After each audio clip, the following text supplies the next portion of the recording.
So yesterday, September the 20th, I decided I'd do an update on this horizontal Long Langstroth hive. If you recall, we added a bunch of brand new frames all the way to the right here on the screen so the bees could expand and have a place to put all the nectar. We're still in a nectar flow here, northeastern United States, but ran into some things I noticed here that I thought required my attention right away. So it derailed the inspection, and we'll go through that quickly, but I want to show you this is a foundationless frame. It was put in July. They built out all the comb. It's full of honey. They have also converted to using the drone cells, which are larger than the worker cells. They're using those now for nectar storage, and they're capping the honey. The bee population is okay. Entrance activity is normal. They're bringing in plenty of pollen, coming and going. It's midday. Temperatures are good, no wind right now, so I thought it was going to be a great time to look at things. And we go here frame by frame. They have easily over 60 pounds of stored honey. The bulk of it right now is not yet capped, so they're still dehydrating it down. And it will, of course, take up less space later. But another thing you may notice here is they're well on their way to being honey bound. And that means that they're putting so much nectar in so many cells that the queen may be running out of places to lay her eggs. So the other thing is, I did notice the queen. She's already marked.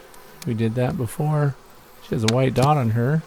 Little history on the hive. We started this spring with a package.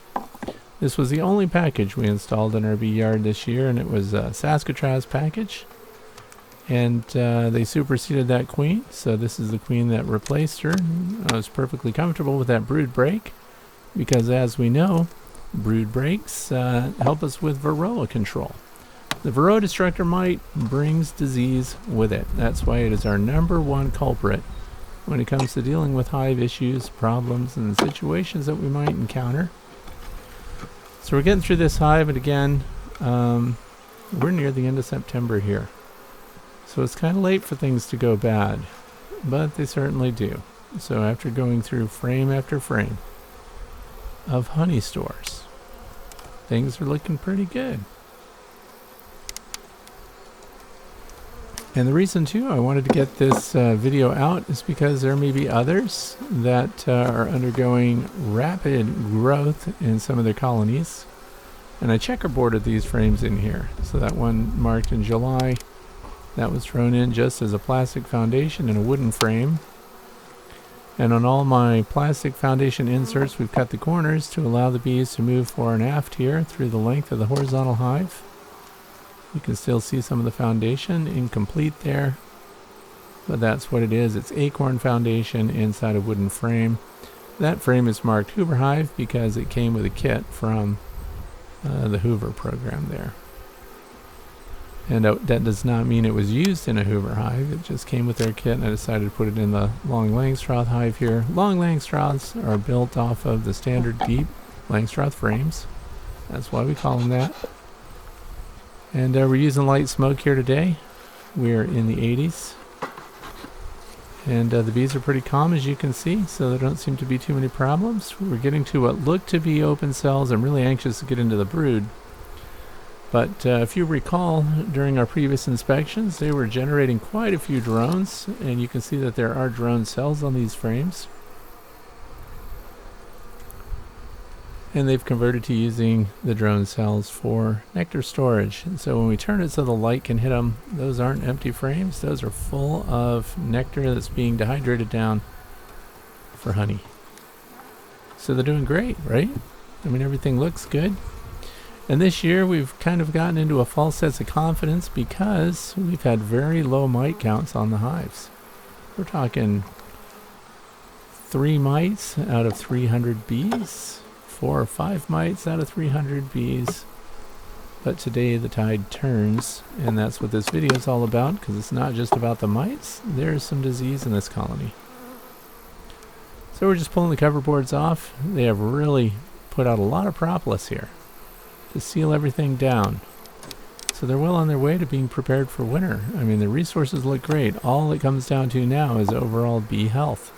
We don't see examples of deformed wing virus and things like that on these bees, Look at the size of the drone cells there. Again, they're full of nectar.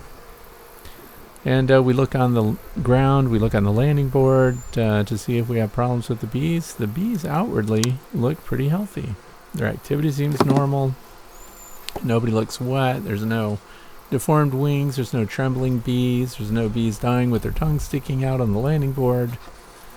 So you would think, from the outside looking in, that this hive is just fine. And I really want to get to the brood frames here. What we're looking at is the progress on these frames that were installed, of course, later on. That one's marked July 1st.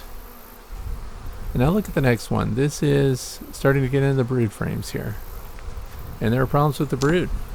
So that's what led me to make this video and get it out to you, because I want to make sure that those who watch my videos are also concerned about staying up to speed with their bees this time of year, because you could lose them in the winter. We're coming up on the time when they'd be making fat-bodied winter bees, and look at this brood. It's uncapped when it shouldn't be, and in ways that it shouldn't be. So we're going to find out what's going on here. Whenever you see perforated brood caps like that, you have to start to pay close attention to the brood and make sure that you're diagnosing what the issues really are. Now I did a mite count.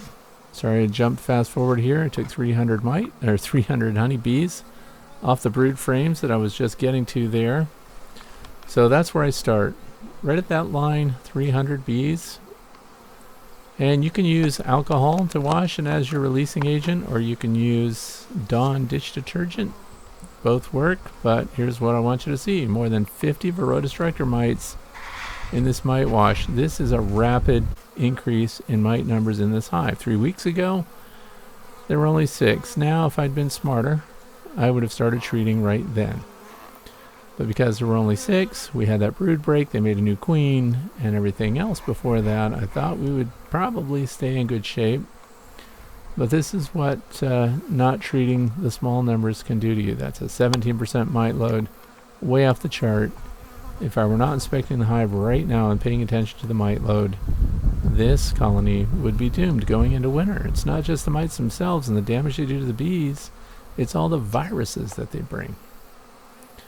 So, and also, the bees are jumping into each other's hives. So we've got bee drift going on, even though this colony is well set apart from all the other colonies in my apiary. And it has the highest mite load, which is a huge puzzle. But beyond the Varroa destructor mites, which we're obviously going to have to deal with, we have to look deeper into the brood situation. Just wanted to make sure that you had an opportunity to really look at the details here and know what a mite looks like when it's in solution. And of course, I set the cup down on a white core flute for good contrasting background. We have sunlight coming across it there, but you can clearly see which of these things are mites. Now we're inside. Got my dissection kit out. Everything has been disinfected, sanitized, and now we're looking at this Afb Diagnostic Kit, because what's the worst thing that could happen to your bees? You could have American foul brood. So we want to eliminate that. One of the reasons is, look at the expiration date on this. October of 2021. Since it's going to exceed its shelf life anyway, I decided to do this test first and make a demonstration video about it. The entire test process will take about 3 minutes. You get your results much quicker than that, but we're going to follow the instructions and I'm going to show you step by step. Also, the test indicator comes in this foil wrap. Just make sure all that's intact, not torn open. And you get your bottle here that you can mark with the hives if you're doing several at once. So this is the Long Langstroth hive, of course, and we're going to use this solution to get our test results. Also, there's ball bearings in the bottom as agitators when you need to mix it up. I'm using my cell phone as my stopwatch because the test takes 3 minutes. Parts of it are timed, like the 30-second agitation period, and it's just easy to use your phone. Also, I'm going to use these surgical gloves, but these are really just vinyl gloves, I believe, or something. Thanks to COVID, we don't get real surgical gloves anymore, but it doesn't matter because we're not doing surgery. We're just keeping ourselves clean and controlling any cross-contamination. So now what I did was I took these frames out of the hive, all of those that had indications of brood problems, And I put them in a Hive Butler tote and I sealed them up overnight. So now we're looking at September the 21st. Some of these bees were in the process of hatching, and we can see that we've got open brood. So sometimes they chew open the caps, of course, through normal hatching process from their pupa state. But if you notice, a lot of these are still in stages of development and they're uncapped and torn open. So there's a lot of reasons why they might do that. One is if you've got hygienic bees, Varroa resistant bees that detect that there are Varroa underneath those caps, they may chew them open to get the Varroa out. Or there may be problems and they can even chew the brood. So any way you look at it, when you see pierced cappings, it's 85 degrees in this room, 29 degrees Celsius. So the bees don't necessarily freeze overnight, although these are not optimum temperatures for brood. You want 94 degrees for brood. But I'm looking into these cells and I'm looking for signs of difficulty. And we look at some of the pupa there and we see that it's turned tan or golden or brown. It isn't pearly white the way it's supposed to be. Some of them have eyes, so that's just uncapped brood, or in some cases could even be bald brood, but the ones that have been chewed. That's the problem. See that one right there? It's been chewed a little bit. Also, there are mites in these cells, which explains why the bees might be tearing them open. Sometimes they'll pull the developing larvae out and put them on the landing board. So when you see developing larvae on your landing board in the early mornings this time of year, could be signs of disease or the fact that you've got a lot of Varroa destructor mites in your hive. So these are brood frames, and there's lots of pollen, of course, stored here too, which these frames are pretty valuable to the bees. But we have to get on top of what might be going on disease-wise. You can also see there's plenty of nectar here on the left, which lets us know that they are also headed towards being honey-bound. And although there still are empty cells here, these uncapped brood are indicators of a problem.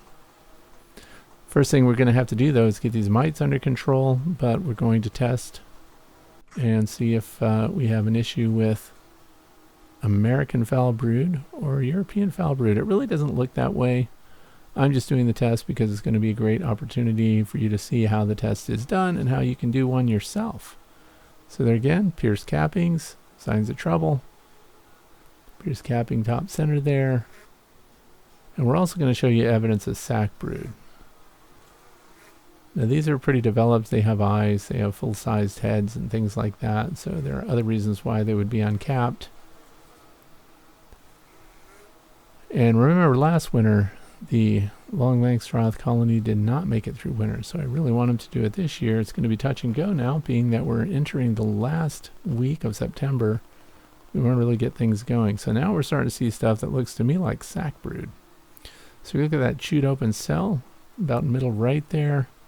Don't worry, I will slow down and show you what I'm talking about. These are full of nectar. We have pollen, pierced capping there. But now some of these cappings could, of course, be closing up the nectar. So don't confuse that. And then we have a little cluster of brood problems here too. And that's what we want to look at. How big of a problem is it? If it is just bald brood or sac brood, or if you've got Varroa. Varroa, to me, in my opinion, these are drone cells again, full of nectar. The Varroa destructor mite is number one on our hit list. So I'm going to stick a stainless steel tube in here, and we're going to see what the consistency is. Look at that goopy, gloppy mess there, which is what you would expect to see if you had sac brood. And the other thing we're looking for is if it were a foul brood, American foul brood or European foul brood, there would be a little ropey substance coming out here with it after we mix it up. So we pull that out, see how long we can get it to rope out.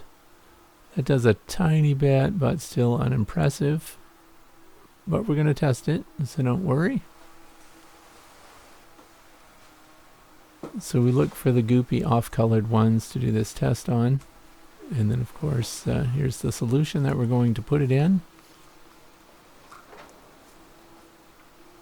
And, of course, we have to use the extraction tool that comes with the kit. It's plastic. I'm going to get that in there. Get a nice goopy looking larva. And we're going to put that into our solution. And there are ball bearings in there, of course, to help agitate it. You can call it names if you want to agitate it further. We're going to shake it up, keep it going for about 30 seconds here. I'm going to put the cap on after we get this cleaned off. There you go. Be careful where you put that. I'm putting it on disposable paper towels, of course, because we want to treat everything as if it were contaminated. Now we're going to shake it up, agitate it some more.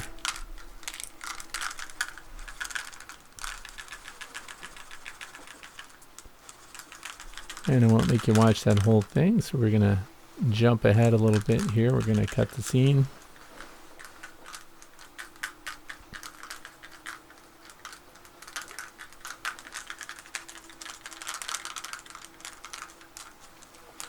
Little Varroa mite comes out of the cell there to the right. Got those things creeping around and everything. We're going to talk about that a little more later. We're going to show you some super close-ups of the Varroa mites clambering around on this comb. Now that we shook it all up for the appropriate amount of time, we're going to use a pipette and get that out. Don't need a lot of it. Of course, we're going to get the indicator. And this is going to be put down flat, of course. And here's the pipette. We're going to get some of that brood juice. You only need about 3 drips on there. It doesn't take much, so you don't have to fill the whole reservoir. Oops, 3, 4.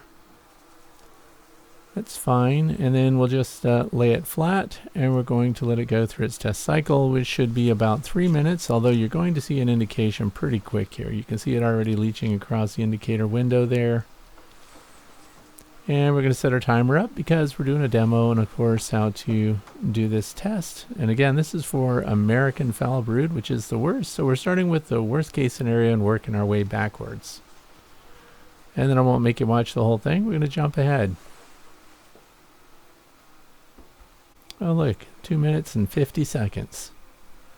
So once we hit the 3-minute mark, you don't have to wait this long. You're going to get your indication sooner than that, but we're going to go the full 3 minutes. We're going to pick it up and see what we have here. And we have a single bar there, which means that the test is negative. If you had 2 vertical bars, it would be positive for AFB, and then you would be contacting your Department of Agriculture to report your situation so that they could come and do further testing and send stuff off to the Beltsville lab and things like that. So we're going to pack everything up here as if it were contaminated, which it is, and I'm going to show you how to dispose of it, just in case you're wondering. We're already wearing the surgical gloves. Going to wrap this up, and now I'm going to grab the glove on the exposed, contaminated surface, put it inside out, and then I'm going to reach my finger into the under surface of the glove and pull it inside out. Now all the surfaces that have been exposed to potential pathogens are on the interior of this. We're going to close that up, and that's how you would handle it. If you had actual foul brood or something, you got to be careful. Biosecurity. And that's that. Tidy little package. So now we're looking at these. We're going to do some dissection since we have them here on the bench. And I'm going to show you really what sac brood looks like, because that's what I think we're up against here. Sac brood is something that it shouldn't take up a lot of brood, but if you look at this brood pattern, it's not impressive. Pretty spotty overall. So the queen has been impacted, but you know what? We're seeing those Varroa numbers, so we have to list the Varroa mite as the #1 culprit in this hive. And the fact that they're clambering around on the surface of the comb makes it even worse. But remember too, look at all the cells that are full of nectar. So the queen might not necessarily be bad. We may not be requeening. We are just going to be replacing comb, and we're going to be treating the mites. But let's get in here to some of these cells and see what it looks like. Sac brood indicators there. Comes to a little point. They're turned upwards. Those are the tiny reduced heads of the bees, and they're going to be full of goo. Just like sacks of disgusting liquid. And don't worry, I'm going to pull it out for you so you can get a good look.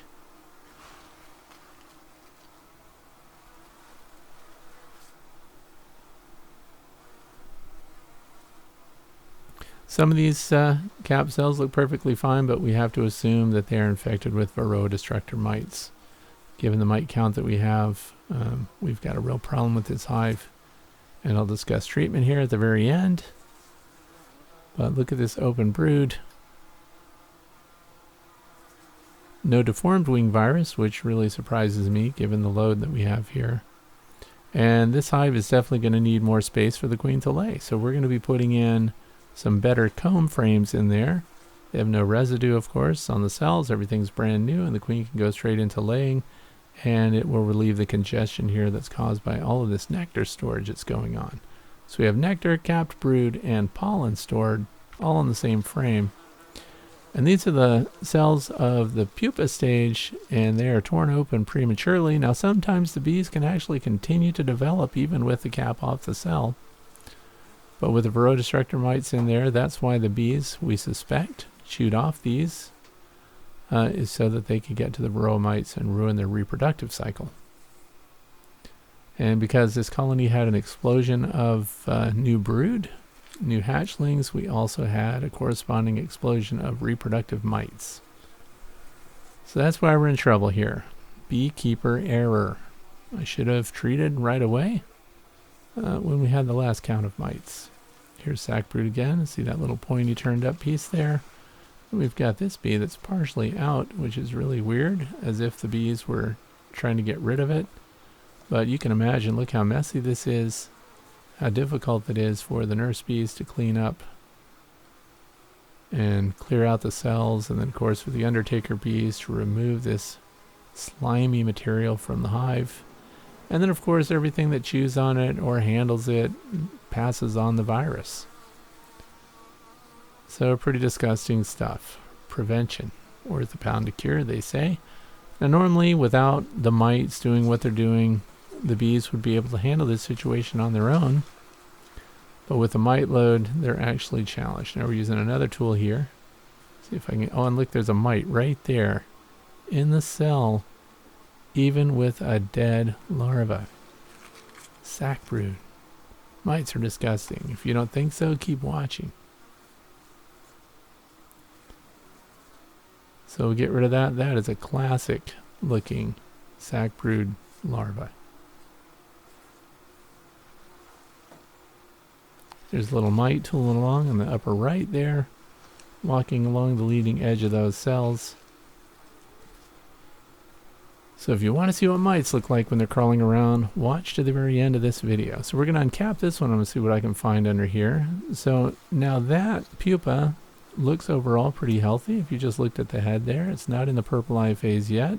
But then look, when you pull it apart, it's full of gooey, watery liquid.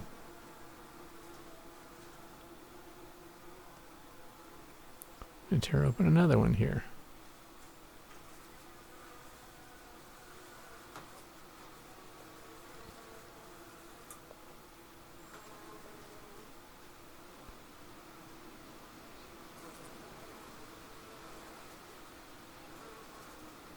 So that one's not completely disgusting. Looks pretty well formed. You can flip it around. You look at the wings to see if they're truncated or in any way deformed. Also, just a quick note to disinfect your instruments. Boil them afterwards and put them back in your disinfected case. Keep all your stuff well away from your workspace afterwards, and use disposable paper towels and things like that if you can.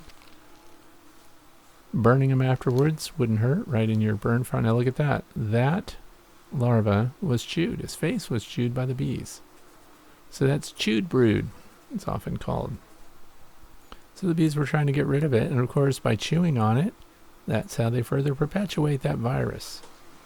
And there's a Varroa mite right on cue. Wondering why I'm taking things out of the cells that it needs. But this bee, of course, was dead for sure.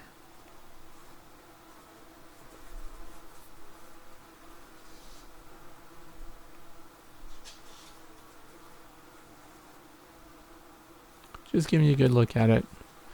I mean, if you're pulling the frames anyway, these frames will not be going back in the hive. Like I said, we're going to use better comb frames. They're going to be clean. I don't want any of this virus. Look at that. If that isn't gross. More evidence of Sac Brood. Pretty disgusting.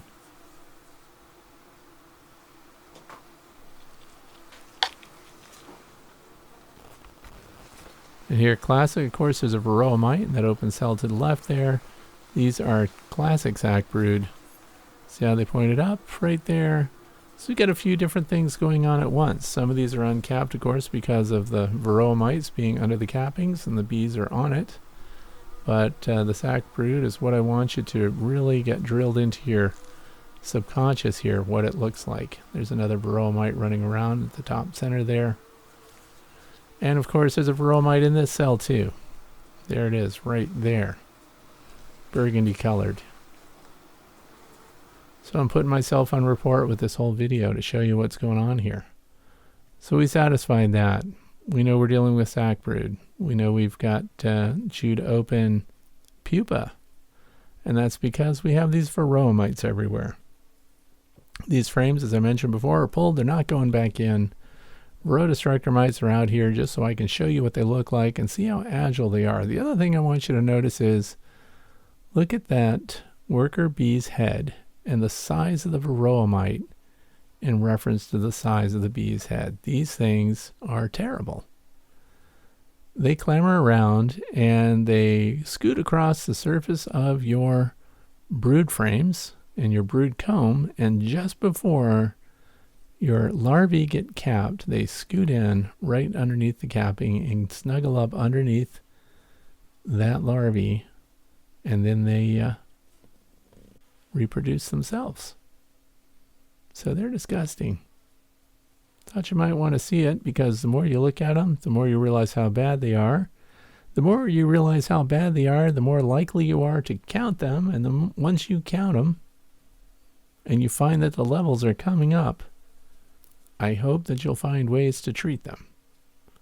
I'm not going to dictate, of course, the method that's used to treat, but I will tell you that being that the brood is so low in this hive, the horizontal Long Langstroth hive, what do you think I'm going to use to hit these mites? I'm going to use oxalic acid vaporization, and that's because the brood is at an all-time low with all the brood uncapped, open, small brood areas. I think I'm going to be able to knock them down significantly. We're going to let the queen continue to do her thing. We're going to boost their nutrition. We're going to use Hive Alive on this colony. And of course, none of the honey will be taken off because we're hoping to winter the bees with it. And we're going to give them room for new brood. So I hope you got something out of watching this. I hope you can appreciate that the mites numbers can explode. And if you get a false sense of confidence there with your low mite counts in the beginning of the year, you have to continue to monitor every 2 to 3 weeks. 3 weeks lapsed from the last time we counted to this time, and that was a huge mistake.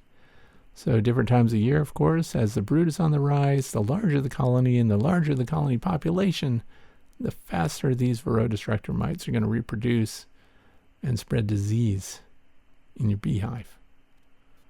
So thanks for watching. Count your mites. Protect your bees.